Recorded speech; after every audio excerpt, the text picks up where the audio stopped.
While Madame Carrege had always been convinced by electrical power, since the late 1990s, a Japanese car had been quietly convincing the skeptical majority that there were big advantages to EV technology. It was called the Prius. Toyota had decided to make a high-mileage car as a technology statement, and when they introduced the second generation in 2004, it was right on an upsurge in gas prices. So it had a small petrol engine and an electric motor, and its emissions coming out of its exhaust are very, very low. Still to this day, the lowest of any petrol car on the road.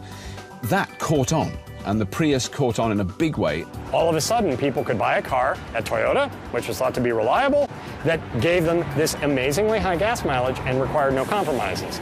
You still treated it like a regular car. You could still drive it across the country, fill it up with gas, just a lot less gas, less often. Marrying gasoline to electricity to create a hybrid was nothing new, but the success of the Prius was not just the result of solid engineering. The Japanese company showed real belief in hybrid technology by selling each car at a loss. It was subsidized at the time by Toyota. I think that was a very canny move.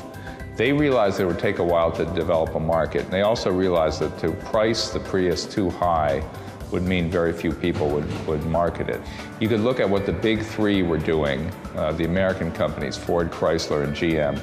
They had also developed hybrid cars as part of a government-subsidized program, and they could have been on the market in 2000 with hybrids too, but they didn't see the market, and the idea of subsidizing the cars would never have occurred to them. Sales of the Prius continued to grow, passing the 2 million mark in 2010. Sending a clear message to both buyers and makers of cars that change was in the wind. The Toyota Prius proved to the world's auto industry that, in fact, there was some demand for high-mileage cars as long as they did whatever any other car did.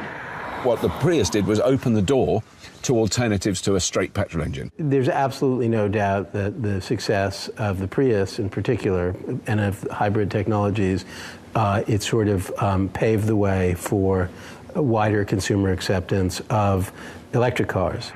While the Prius had convinced many ordinary drivers of the benefits of electric motors, those